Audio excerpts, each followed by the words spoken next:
Olá, tudo bom com vocês? Então, pessoal, iremos dar início à nossa jornada literária, certo?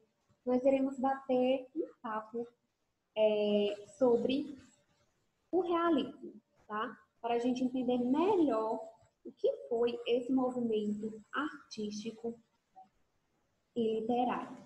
Então, desde já, prepare aí o seu café, ou a pipoca, e vamos conversar, tá?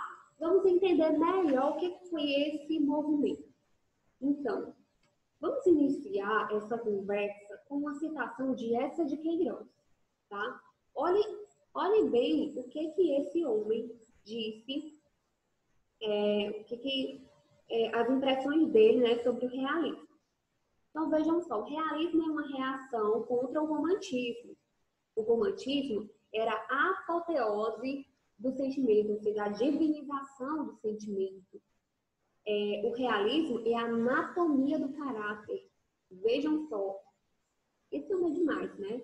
Olha as palavras que ele utiliza. A anatomia, pessoal, é o estudo minucioso de algo. Então, realismo é o estudo minucioso do caráter, ok? É a crítica do homem, é a arte que nos pinta a nossos próprios olhos, para condenar o que houve de mal na nossa sociedade.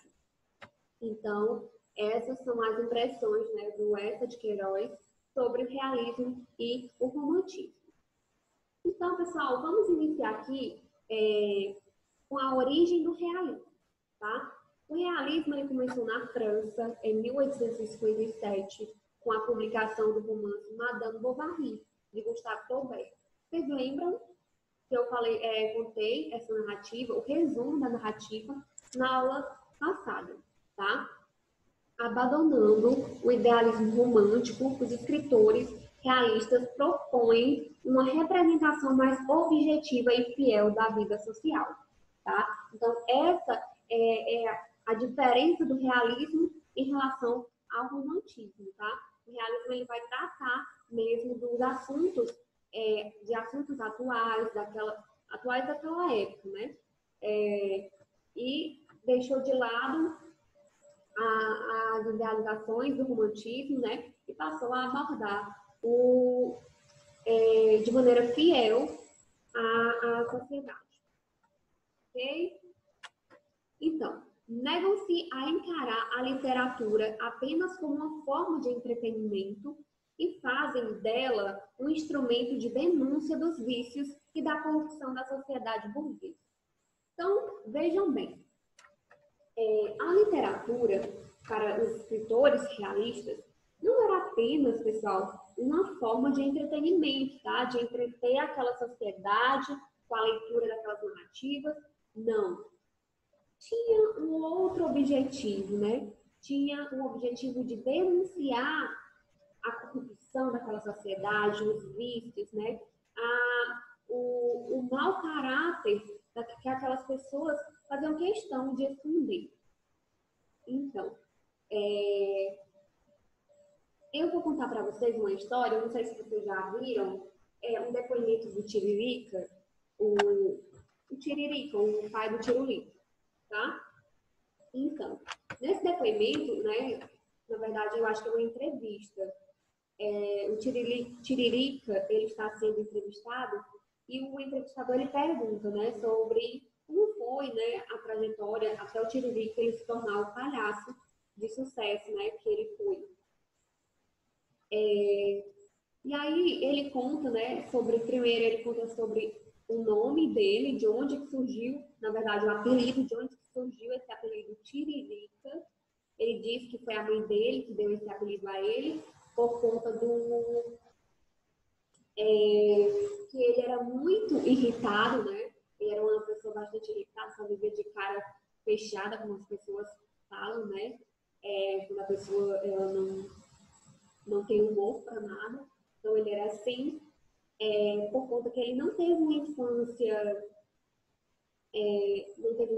fácil, o padrasto dele não era uma pessoa fácil de lidar, né? Era bastante agressivo com ele, com os irmãos e principalmente com a mãe dele. Então ele cresceu uma pessoa revoltada. Então a mãe dele chamava ele de Tiririca. por isso.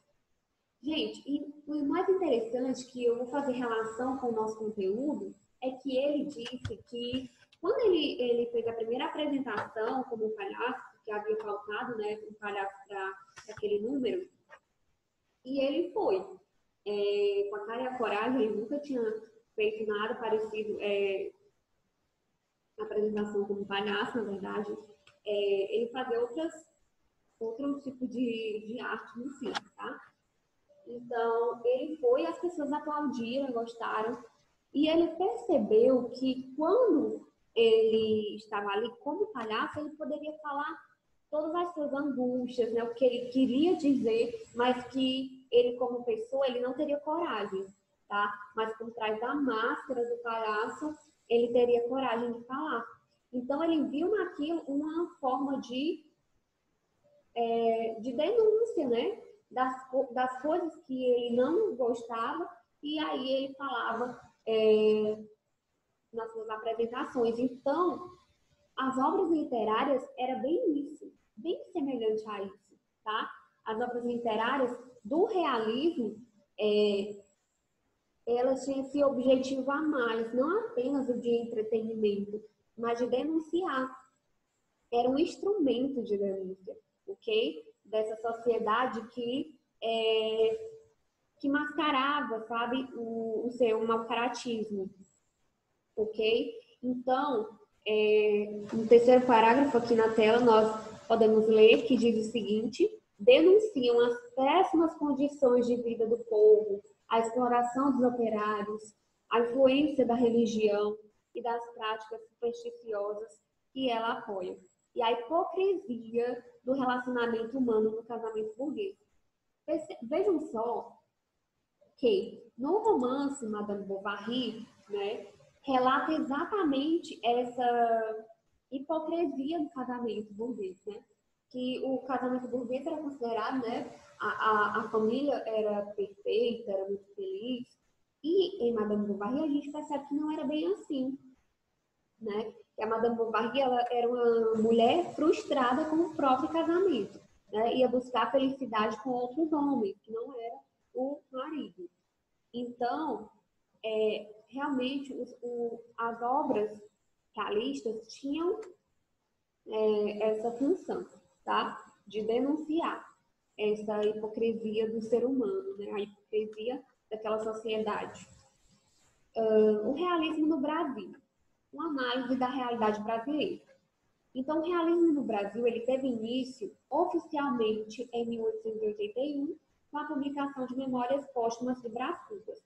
Tá? Então, pessoal, na Europa, o realismo ele teve início com a publicação de Madame Bovary, ok? E Gustave Flaubert. Mas no Brasil, o realismo ele teve início com a publicação desse livro, Memórias Póstumas de Brás Cubas, que é um livro de Machado de Assis, tá certo? Então, esta escola só entra em declínio com o surgimento do parnasianismo por volta de 1890. Então, o realismo ele vai entrar em declínio a partir do surgimento dessa nova escola literária que se chama parnasianismo, que a gente vai ver, né, logo depois. O realismo e a literatura. Pessoal, eu vou abordar o realismo não só na literatura, para que vocês entendam que essa tendência literária não só influenciou a literatura, tá certo?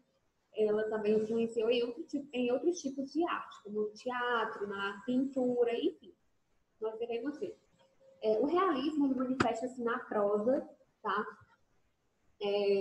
No romantismo, a gente percebe que tanto tinha a prosa como tinha a poesia, mas no realismo, essa tendência literária vai se manifestar na prosa, tá? Vai ser predominantemente na prosa. A poesia da época, ela vive o parnasianismo. O romance é a principal forma de expressão, tornando-se veículo de crítica a instituições e à hipocrisia burguesa. A escravidão, os preconceitos raciais, a sexualidade, são os principais temas tratados com a linguagem clara e direta, tá? Pessoal, a linguagem do realismo, nas obras, né, são bastante objetivas, tá? Clara, direta mesmo, para que alcançasse de maneira compreensiva, né? Que o leitor ele conseguisse realmente captar a mensagem. Então, o realismo ele atrai vários escritores, alguns antes ligados ao romantismo. Por quê? Que alguns autores do realismo eram ligados ao romantismo. Como eu falei para vocês, as escolas literárias, elas não têm um tempo determinado para iniciar e nem um tempo determinado para terminar, né? O que acontece? Sempre elas são iniciadas por uma obra que marca aquele período, tá? E aí, é como se fosse assim, vamos imaginar a nossa geração, né? Nós temos os avós, nós temos os nossos pais e tem a gente que é os filhos. Então, nós somos uma continuidade com os nossos pais são a continuidade dos nossos avós.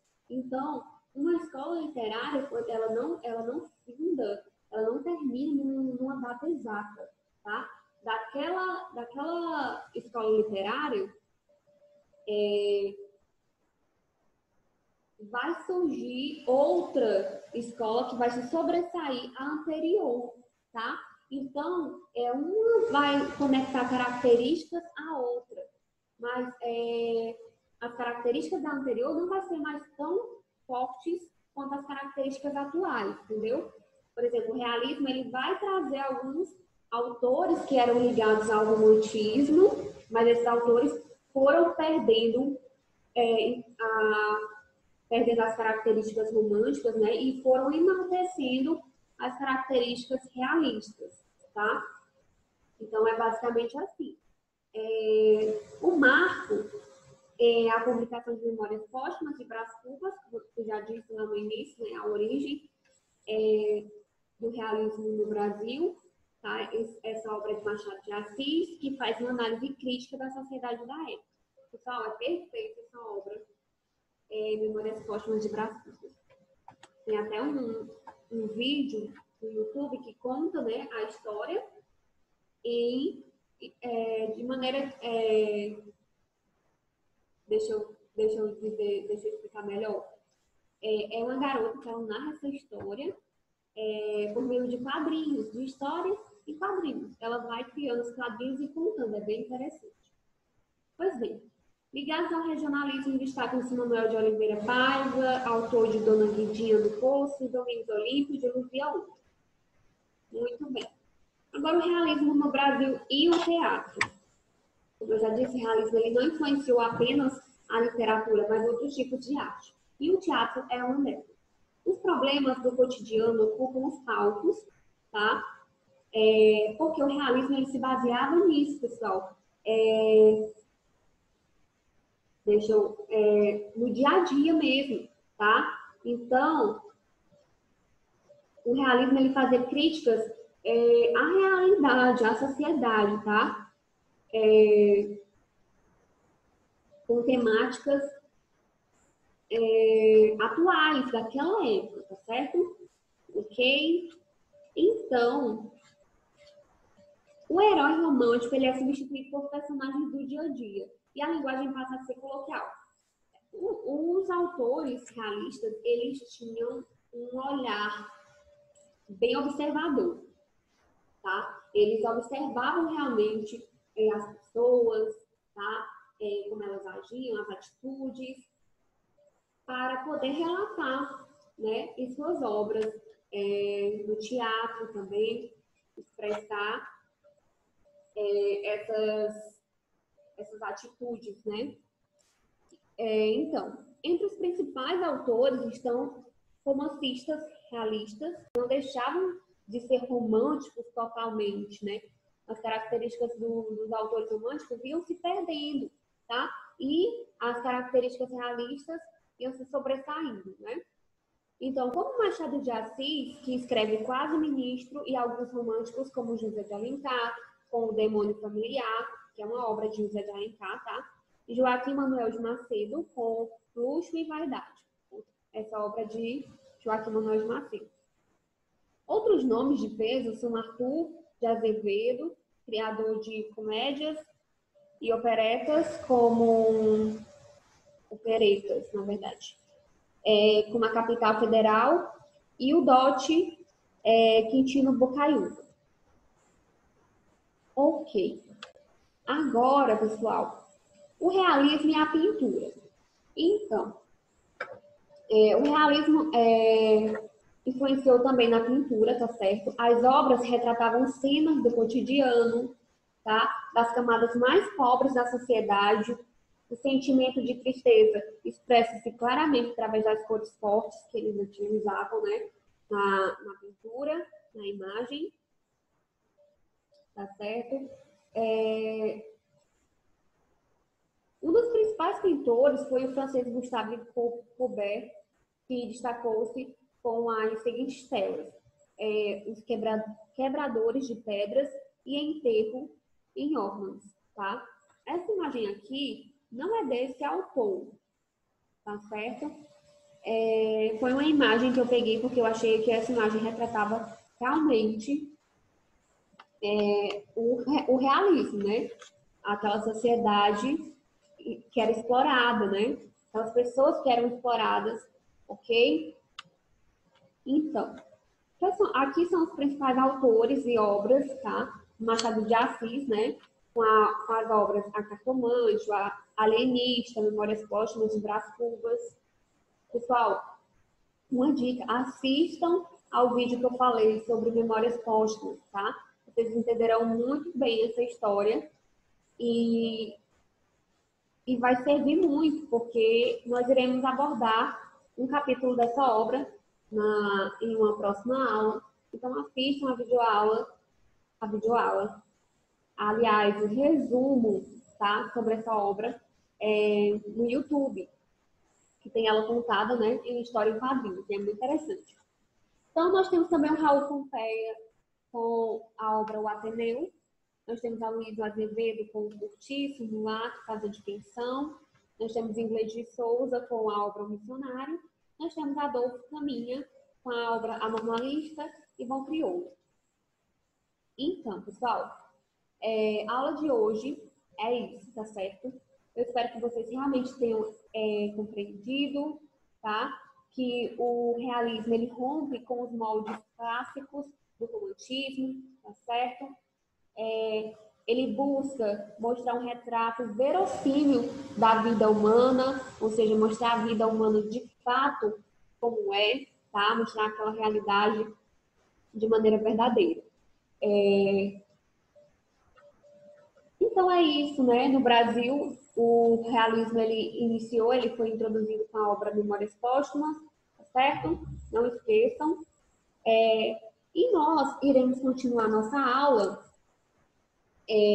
com uma dinâmica bem interessante, tá certo? Que eu vou enviar o link para vocês, tá? Para que a gente faça essa nossa dinâmica, ok? Então é isso, beijo e tchau, tchau.